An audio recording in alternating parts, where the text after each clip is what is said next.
আসসালামু আলাইকুম মিস। আসসালামু আলাইকুম। ওয়ালাইকুম আসসালাম।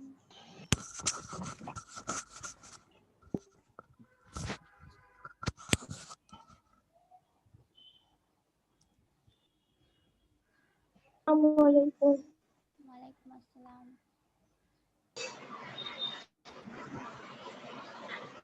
ম্যাম আসসালামু আলাইকুম। A10 কে নাম এখনো চেঞ্জ করো নাই, নিকনেম দাও।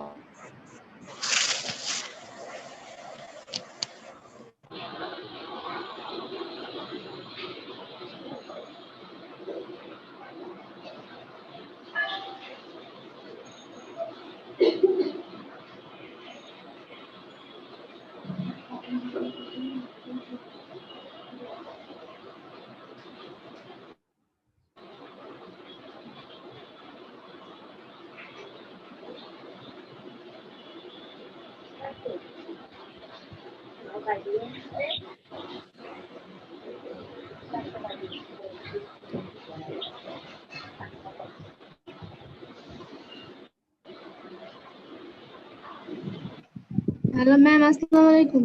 ওয়ালাইকুম আসসালাম। আসসালামু আলাইকুম। ওয়ালাইকুম আসসালাম।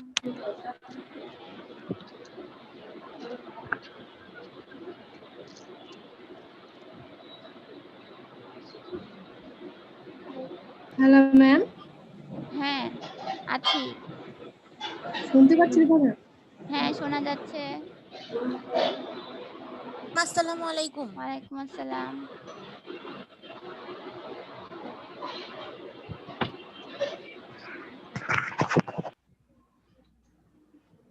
মেয়েরা সবাই ভালো আছো? ম্যাম ভালো আছি। বেশ ভালো আছি, আপনি কেমন আছেন? আলহামদুলিল্লাহ আমিও ভালো আছি। তাহলে এবার শুরু করি। হ্যাঁ মোটামুটি সবাই চলে আসছে। Okay ma'am. ম্যাম আসসালামু আলাইকুম। ওয়ালাইকুম আসসালাম। ওয়েটিং রুমে কেউ থাকলে আমাকে জানাবা যদি তোমাদেরকে কেউ নক করে। আমি স্টার্ট করছি।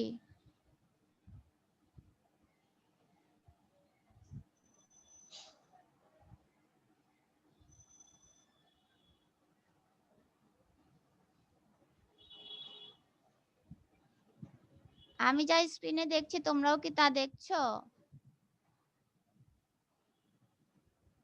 জি মিস জি দেখতে মিস পাচ্ছি। দেখতে পাচ্ছি। আচ্ছা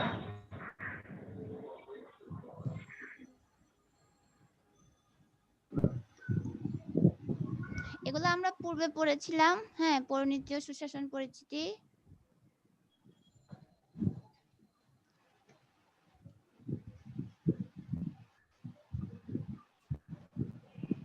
আজকে হচ্ছে এর পরের থেকে পড়বো।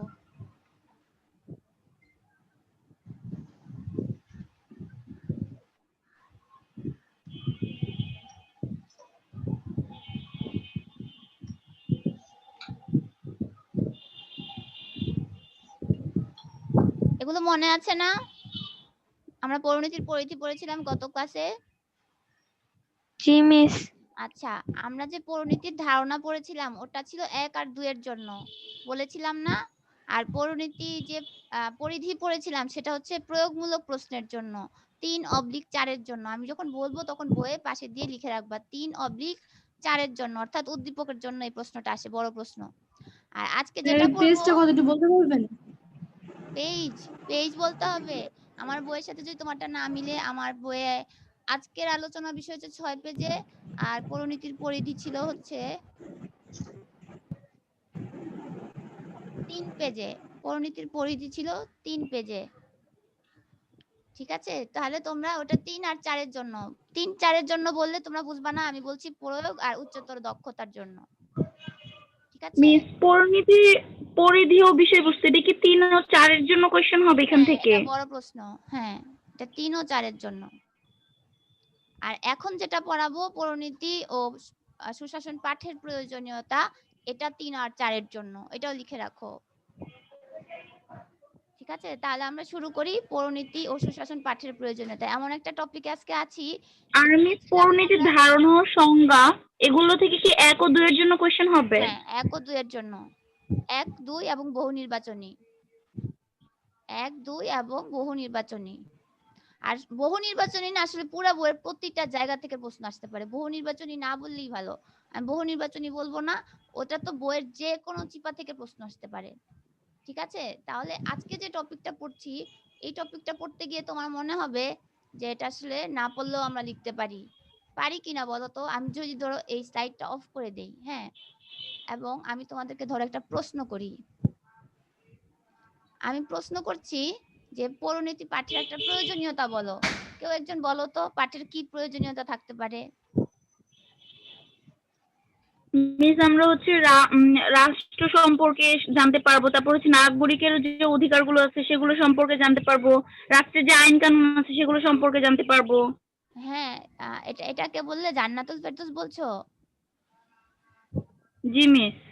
আচ্ছা, তুমি পারছো। আর কেউ বলবা না? শুধু ও একা বলবে?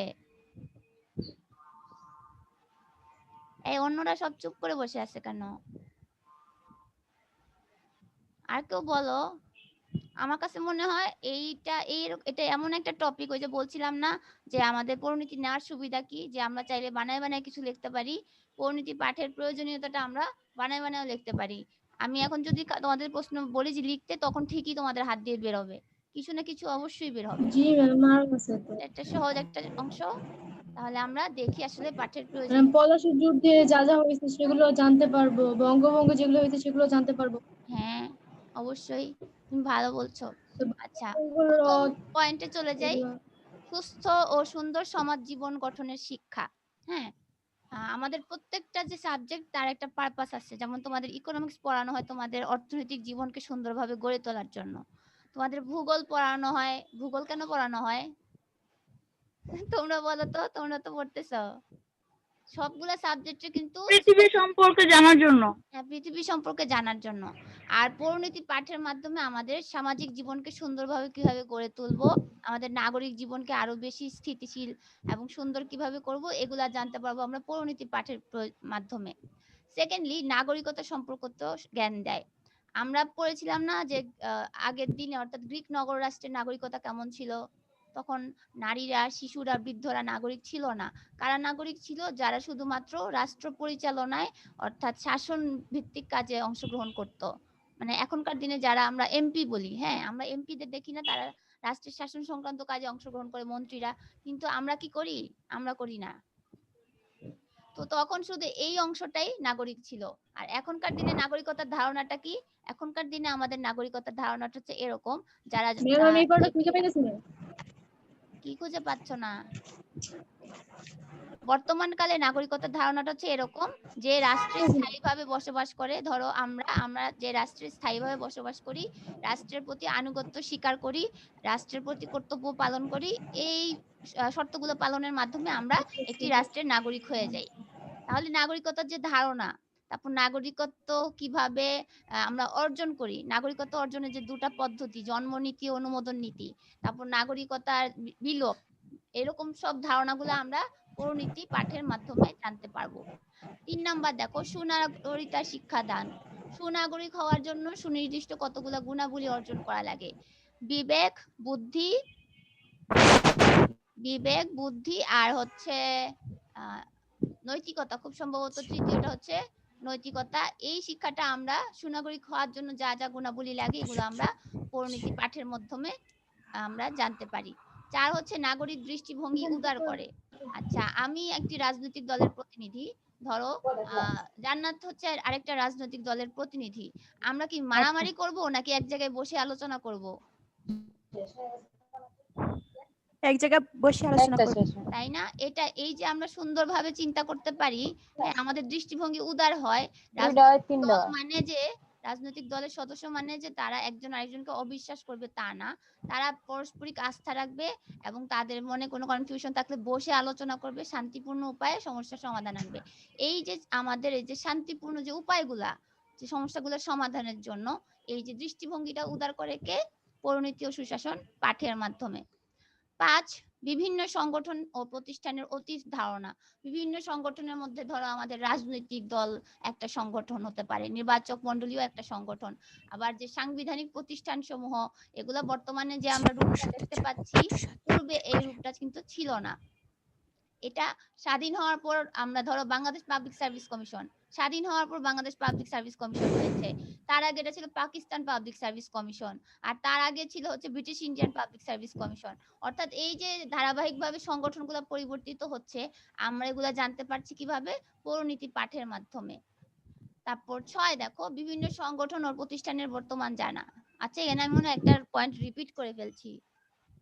বিভিন্ন সংগঠনের ও প্রতিষ্ঠানের একটা হচ্ছে অতীত জানা, আরেকটা হচ্ছে বর্তমান জানা।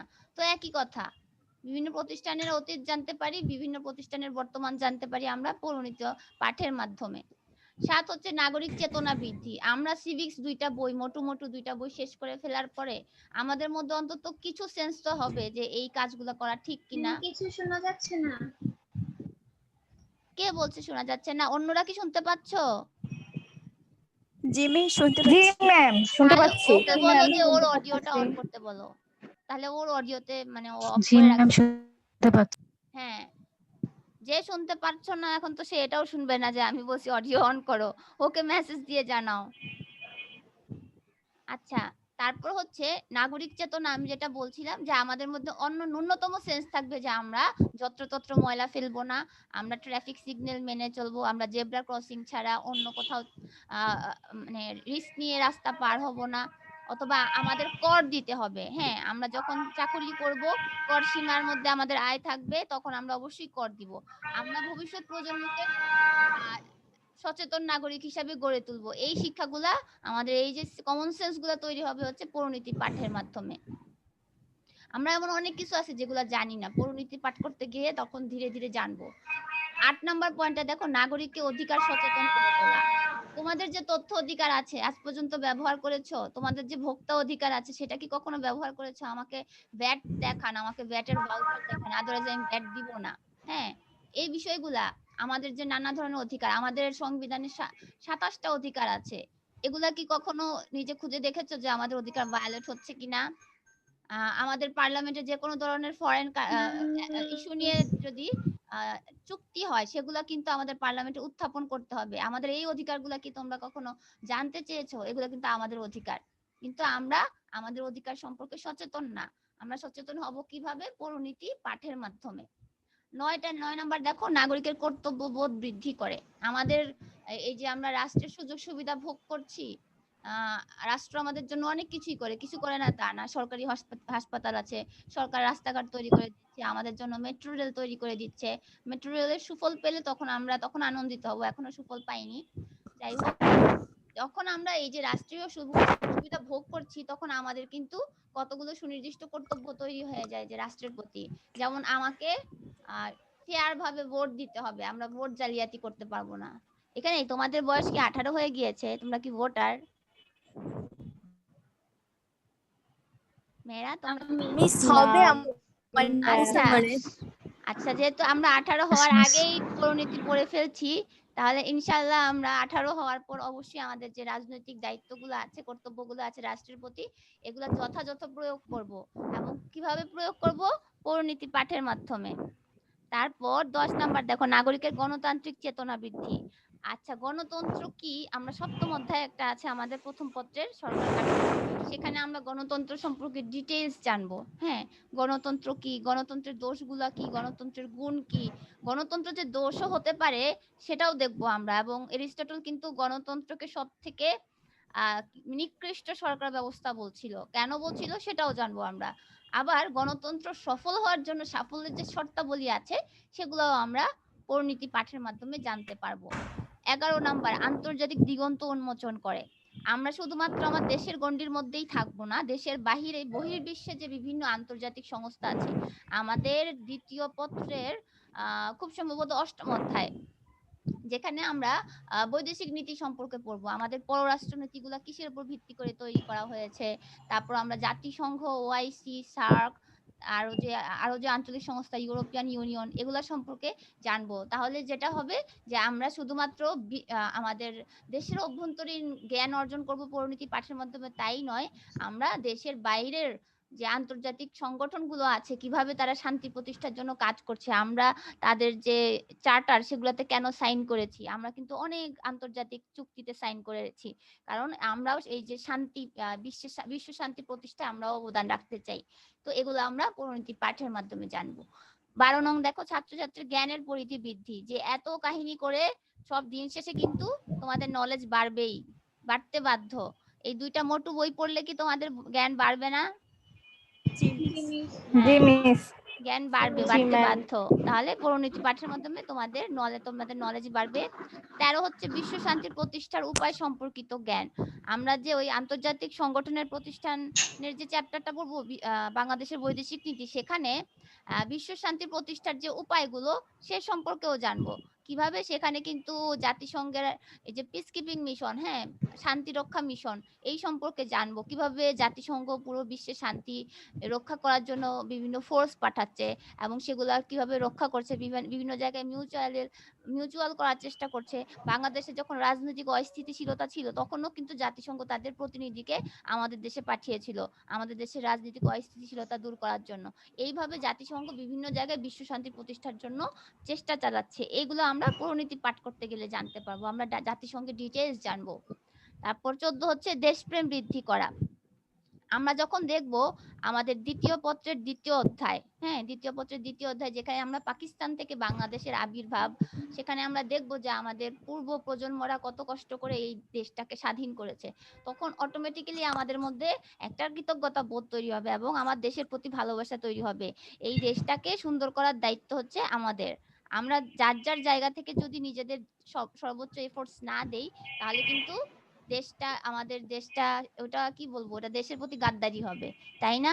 আমাদের দেশপ্রেম হচ্ছে এটা, আমরা যার যার জায়গায় সৎ থাকবো এবং আমাদের দায়িত্বগুলো সুন্দর করে পালন করব।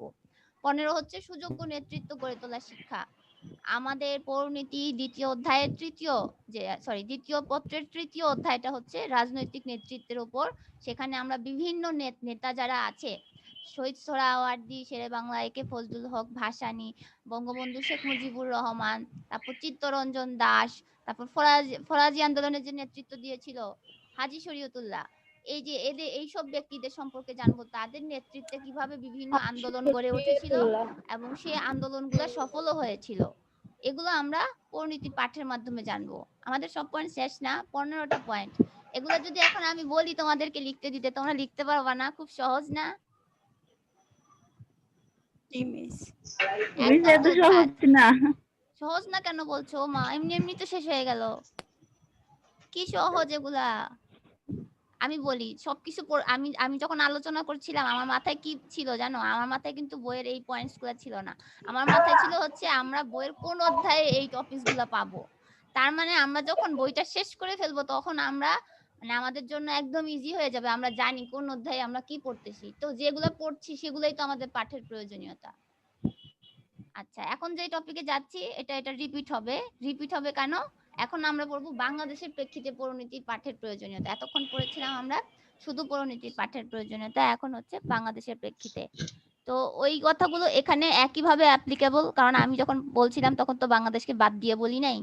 এখন হচ্ছে বাংলাদেশের প্রেক্ষিতে দেশকে ভালোবাসার শিক্ষা, ওই যে দেশপ্রেমের কথা বলছিলাম, দেশকে ভালোবাসার শিক্ষা আমাদের প্রথম পত্রের 10ম অধ্যায়, সেটা হচ্ছে জাতি জাতীয়তা দেশপ্রেম একটা চ্যাপ্টার আছে। আমরা দেশকে ভালোবাসার শিক্ষা লাভ করি পরিণতি পাঠের মাধ্যমে। দ্বিতীয়ত জাতির ইতিহাস জানা, এটা আমরা দ্বিতীয় পত্রের দ্বিতীয় অধ্যায়ে জানবো। আমাদের পাকিস্তান থেকে বাংলাদেশে কিভাবে আমাদের এই বর্তমান বাংলাদেশ স্বাধীন হয়েছে এবং তার আগের যে ঘটনাগুলো ব্রিটিশ ইন্ডিয়া, সেটাও কিন্তু আমরা প্রথম অধ্যায়ে জেনে আসবো। 3 হচ্ছে জাতীয় সমস্যা ও এর সমাধানের পথ নির্দেশ। আমাদের যে জাতীয় বিভিন্ন সমস্যাগুলো আছে, এগুলা আমরা পরিণতিতে যখন থিওরিটিক্যাল আলোচনা করব সরকার কাঠামোতে, থিওরিটিক্যাল আলোচনা করলে তখন আমরা দেখব যে আমাদের রাষ্ট্রে আসলে থিওরি অ্যাপ্লিকেবল হয় না কেন? কারণ এগুলো মেনে চলা হয় না, যার জন্য আমরা তখন আমাদের রাষ্ট্রের বিভিন্ন সমস্যাগুলো বুঝতে পারবো এবং সমাধানের উপায়ও জানবো। এখন আমরা প্রয়োগ করতে পারবো না, হয়তো আমাদের হাতে তো ক্ষমতা নাই, কিন্তু যখন একটা এই জেনারেশন শেষ হলে পরের জেনারেশনে হতে পারে যে তোমরা কেউ ম্যাজিস্ট্রেট হয়ে গেলা বা তোমরা কেউ রাষ্ট্রের গুরুত্বপূর্ণ পদে চলে গেলা, তখন তোমরা এগুলো সমাধানের মানে তখন তোমরা উদ্যোগ নিতে পারবা। এখন তোমরা ছোট উদ্যোগ নিতে পারবা না, কিন্তু এখন তোমরা জানলা। পরবর্তীতে তোমরা সেটার উদ্যোগ নিয়ে এই দেশের সমস্যাগুলো সমাধানে ভূমিকা রাখতে পারবা। 5 হচ্ছে রাজনৈতিক সচেতনতা বৃদ্ধি। আমি ডেফিনেটলি বলতে পারি যে পরিণতি পাঠের পরে তোমাদের কিন্তু তোমাদের এই যে পলিটিক্যাল যে ভিউ গুলো এটা চেঞ্জ হবে। তোমরা রাজনৈতিকভাবে সচেতন হবা, অনেকাংশে সচেতন হবা, নিজেরাই পেপার পড়ে বুঝতে পারবা যে কোন জিনিসটা রাইট, কোন জিনিসটা রং। তারপর 6 হচ্ছে সুনাগরিকতা শিক্ষা লাভ। এটা আমরা আগে ওই যে এর আগের যেখানে পড়ছিলাম সেখানেও দেখেছি যে সুনাগরিকতার যে গুণগুলো আছে, বিবেক, হ্যাঁ, বুদ্ধি, তারপর হচ্ছে আত্মসংযম। এই তো ক্লাস 9 এ পড়ছো তাই না? মনে আছে? Thank you. জি ম্যাম। কে বলছে এটা? জান্নাতি আক্তার। জান্নাতি আক্তার। কলেজ খুললে আমার কাছ থেকে ক্যান্ডি পাবা। আচ্ছা, আমার কাছে চেয়ে নিবা, আমার মনে থাকবে না, ঠিক আছে? আচ্ছা, তাহলে সুনাগরিকতা যারা ক্লাস 9 এ পড়েছো তাদের জন্য কিন্তু আরো ইজি। ইতিহাস কিন্তু রিপিট হয় নাই, কিচ্ছু রিপিট হয় নাই। ইতিহাস 9 এ তোমরা যে পড়ছো না, ইতিহাস কাকে বলে, কত প্রকার, কিচ্ছু নাই। তার কাছে তো কঠিন। কিছু হবে না, আমরা আস্তে ইতিহাস 9 এ যা পড়ছো। আমি তো ছিলাম কমার্সে, তাই আমার একটু বুঝতে কষ্ট হয়। বুঝতে কষ্ট হয়, যে আস্তে আস্তে বুঝবা, সমস্যা কি? আমার তো কোনো ধারণাই নেই। আচ্ছা, একটা জিনিস খেয়াল করো, তোমরা ভাবতেছো যে যারা আর্টসে ছিল তাদের সবার পরিণতি ছিল, ব্যাপারটা তা না। আমারই কিন্তু ক্লাস 9 এ পরিণতি ছিল না, আমার ছিল হচ্ছে হিস্ট্রি, ভূগোল। এটা স্কুল ঠিক করে দেয় কোন সাবজেক্টগুলো থাকবে।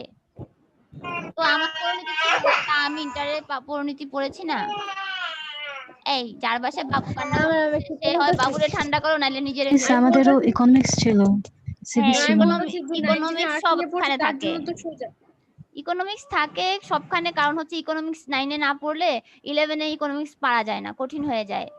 আবার যদি তুমি বিশ্ববিদ্যালয়ে ইকোনমিক্স নিতে চাও তাহলেও কিন্তু তোমার ইন্টারে ইকোনমিক্স থাকতে হয়। ইকোনমিক্স ধারাবাহিক বিষয়, আদারওয়াইজ পারা যায় না। কিন্তু পরিণতি আমার ছিল না 9 এ। এই যারা দুঃখ করতেছো কমার্সে ছিলাম, এভাবে বলার দরকার নেই, কারণ আমার নিজেরও 9 এ পরিণতি ছিল না। আমি পরে ম্যাম আমি তো সায়েন্সে ছিলাম। তো কি হয়েছে, তোমার পরিণতি ছিল না? তোমার পরিণতি ছিল না, সেটাই তো বলছি। আমারও ছিল না, তোমারও ছিল না, সমস্যা কি? আমরা এখন পড়বো। ও একটুখানি বেনিফিট পাইছে যে ও 9 এ পরিণতি পড়ছে, তার জন্য তোমরা এত দুঃখ কেন পাচ্ছ? এটা ম্যাম আমরাও তো 9 এ ইকোনমিক্স পড়ি না। কারণ ম্যাম আপনি তার ওরে ক্যান্ডি দিবেন, আমাদের দিবেন না। তোমরা শোনো, আমরা দুঃখ পাচ্ছি। বিভিন্ন প্যাটার্নে প্রশ্ন করব আমি। ধরো কালকে যে অধ্যায়টা পড়লাম বা যে টপিকটা পড়লাম, সেটার উপর যদি প্রশ্ন করি, যদি পেরে যাও তাহলে তোমাদেরও ক্যান্ডি দিব, ঠিক আছে? এই ক্যান্ডি দেওয়ার কোনো বিষয় হলো, এটা জাস্ট একটা রিওয়ার্ড, যাতে মন দিয়ে পড়াশোনা করো। আমি আরো রিওয়ার্ড দিব। কলেজ তোমরা যে ভালো হোমওয়ার্ক করবা তাকে রিওয়ার্ড দিব, ক্লাস টেস্টে যে সর্বোচ্চ নাম্বার পাবা তাকে রিওয়ার্ড দিব। আচ্ছা, এগুলো নিয়ে দুঃখ পাবা না, একদম দুঃখ পাবা না। আমরা একদম খুব আনন্দ নিয়ে পড়বো। আমি আগেও বলেছিলাম, আমি চাই না দুঃখ নিয়ে পড়বো, আমরা আনন্দ নিয়ে পড়বো। এগুলো পরিণতি অনেক সহজ। হ্যাঁ, পরিণতি অনেক সহজ।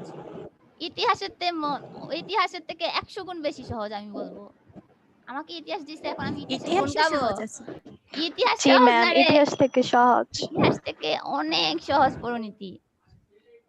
আচ্ছা, 7 নাম্বার দেখো, গণতান্ত্রিক চেতনা সৃষ্টি হবে। তোমরা ডেমোক্রেটিক ভ্যালু গুলা সব জানবা, যে গণতন্ত্রের যে মূল্যবোধ। আমরা যখন জানবো যে গণতন্ত্রের মূল্যবোধ গুলো কি, যে গণতন্ত্রে কিন্তু মারামারি, হানাহানি, হরতাল এগুলো সব মানে কি বলে অনাকাঙ্ক্ষিত, অপ্রত্যাশিত। গণতন্ত্র হচ্ছে শান্তিপূর্ণ একটা রাজনৈতিক ব্যবস্থা, যেখানে আলোচনাই সকল সমস্যার সমাধান। তো আমরা এগুলো সব পরিণতি পাঠের মাধ্যমে জানবো। সংবিধান সম্পর্কে জানবো। আমি বলছিলাম চ্যাপ্টার পত্রের 4র্থ অধ্যায় সংবিধান। সংবিধান কিভাবে বাংলাদেশের সংবিধান তৈরি হয়েছে এর ডিটেইলস আমরা জানবো। যে আমাদের 17টি সংশোধনী হয়েছে সেগুলো আমরা জানবো। 9 হচ্ছে উদার দৃষ্টিভঙ্গি অর্জন করা। রাজনৈতিক দলগুলো আমরা কি দেখি, আমাদের দেশের রাজনৈতিক দলগুলো এক দল অন্য দলকে সহ্য করতে পারে না। এক দলের এমপিরা অন্য দলের এমপিদেরকে কারণ ছাড়াই দোষারোপ করে, তাই না? কথায় কথায় দোষারোপ করে।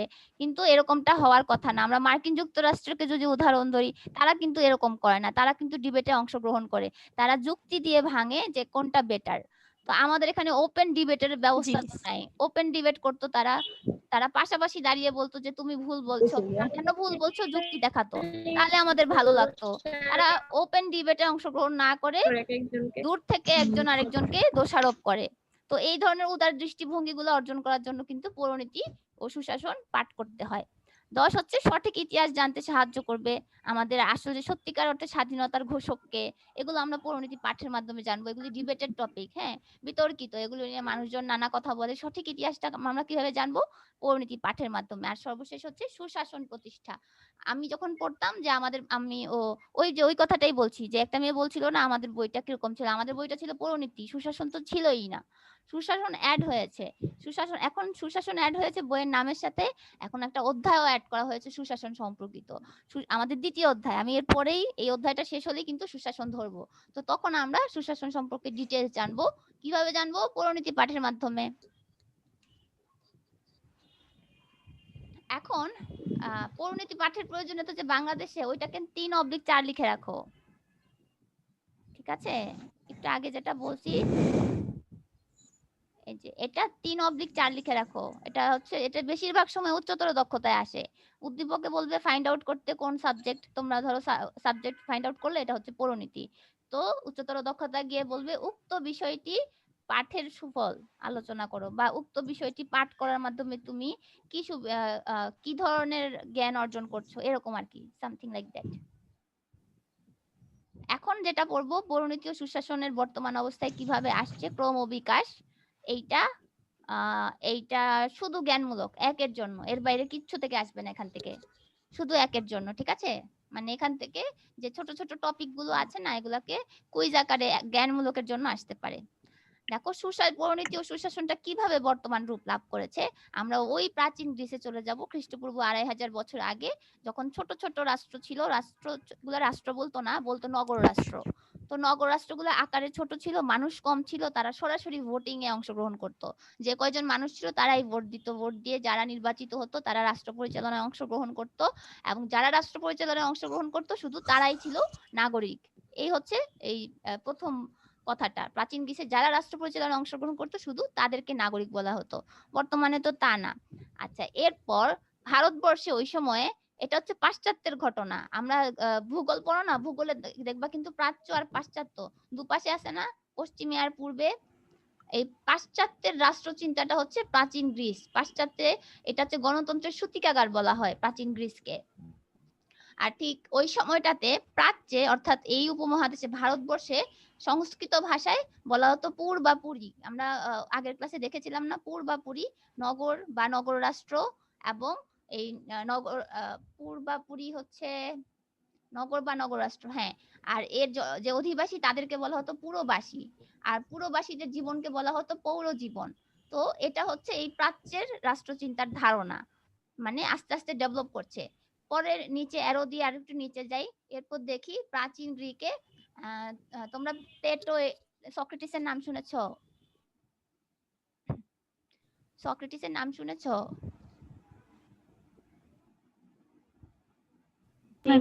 জি ম্যাম শুনছি। আচ্ছা, সক্রেটিস অত্যন্ত জ্ঞানী মিস একজন আমার একটা লোক প্রশ্ন ছিল। ছিল। কিছু বলবা? আচ্ছা, সক্রেটিস অত্যন্ত জ্ঞানী একজন ব্যক্তি ছিল, কিন্তু তিনি কিন্তু কখনো কোনো বই লেখে নাই। কিন্তু তারপরও তিনি এত অমর হয়ে আছেন কিভাবে, সবাই তার রাষ্ট্রচিন্তা সম্পর্কে কিভাবে জানলো? কারণ তার ছাত্র ছিল প্লেটো। তার ছাত্র প্লেটো একটা বই লিখেছে, রিপাবলিক।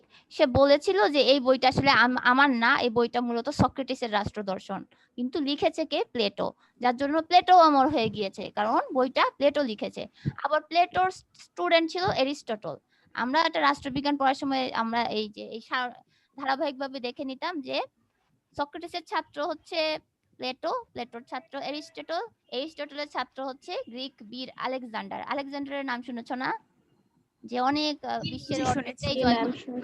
জি ম্যাম শুনছি। দেখছো কত বড় বড় মানুষগুলা কিভাবে একজন আরেকজনের সাথে ইন্টারকানেক্টেড ছিল।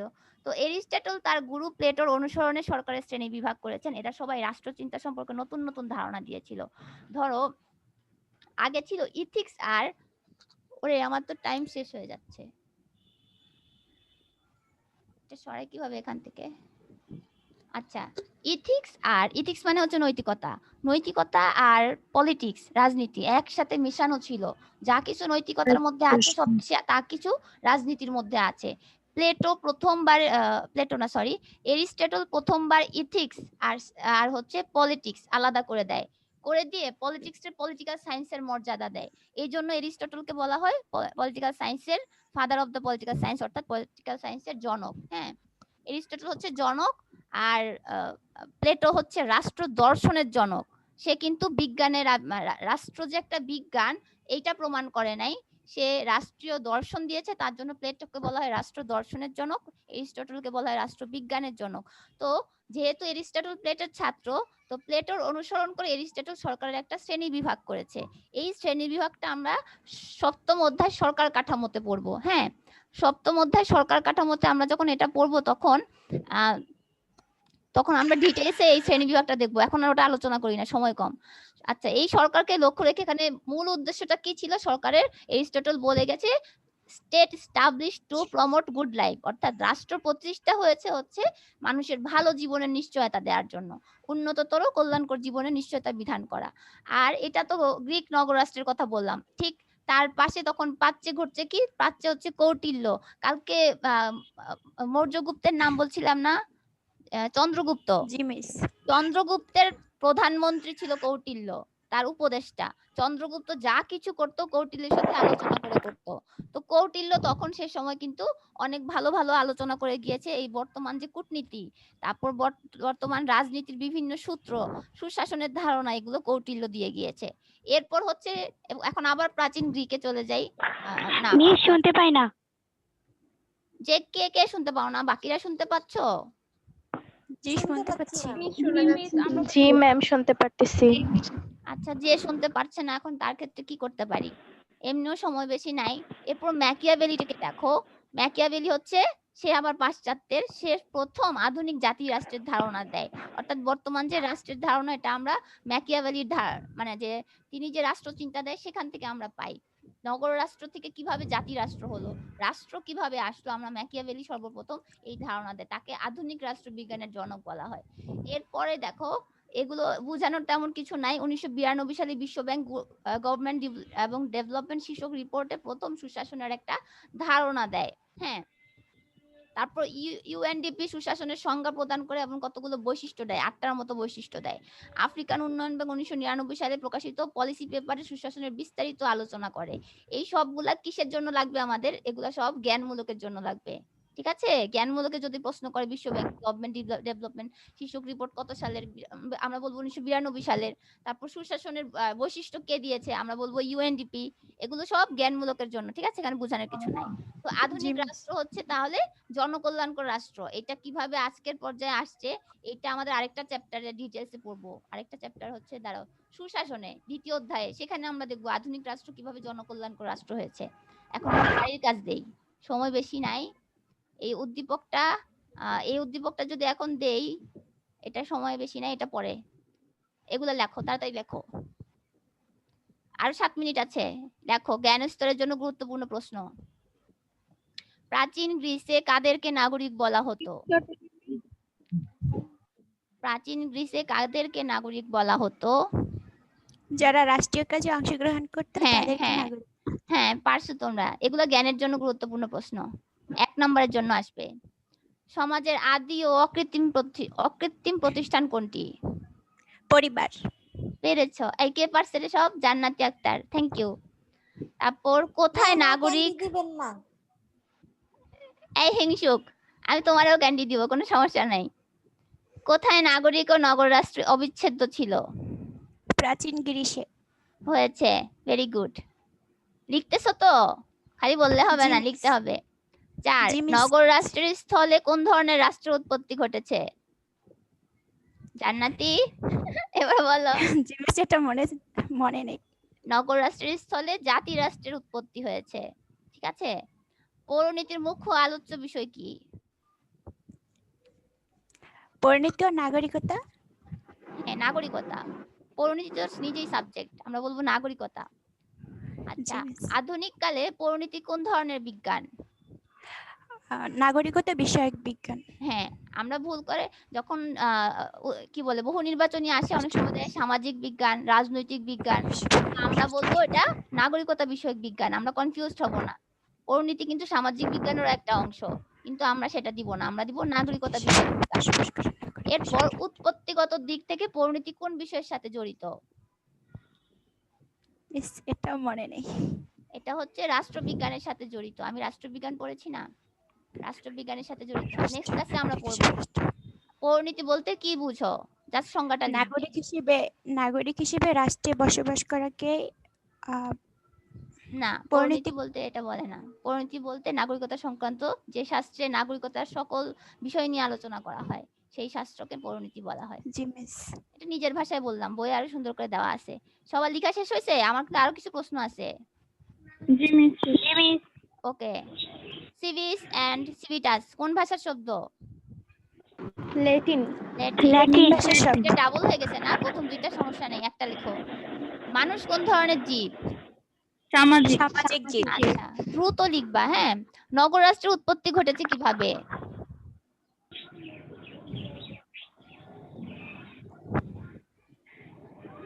মানুষ সমাজবদ্ধ হয়ে বসবাস করতে গিয়ে প্রাচীন গ্রিসে নগররাষ্ট্রের উৎপত্তি ঘটেছে।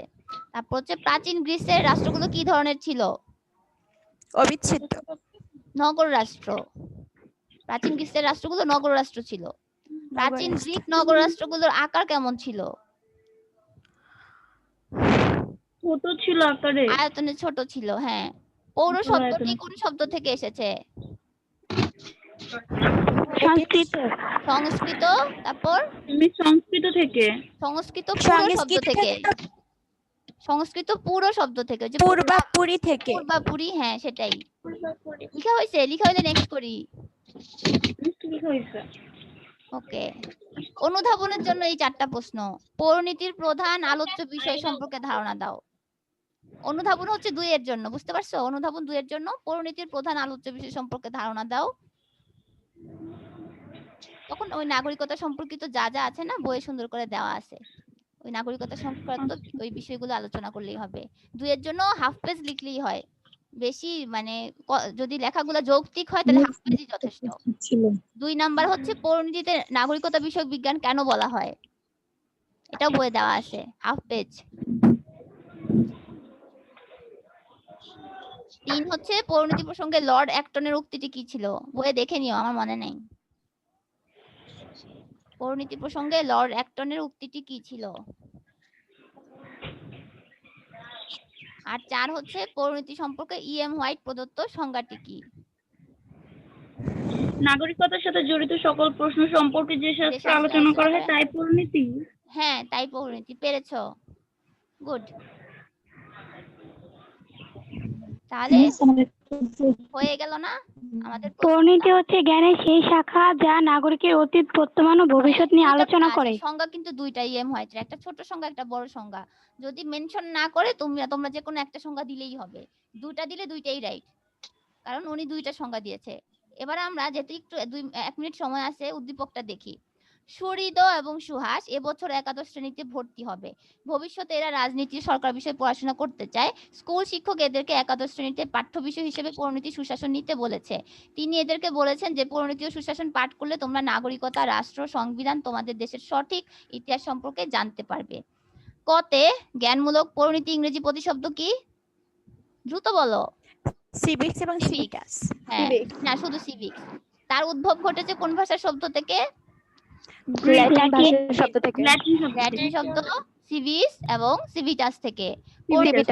ইএম হোয়াইটের সংজ্ঞা তোমরা পারো, সহজ সংজ্ঞাটা তোমরা পারো।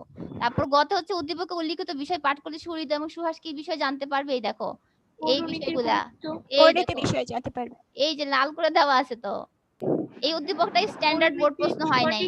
নাগরিকতা, রাষ্ট্র, সংবিধান এবং তাদের দেশ সম্পর্কে।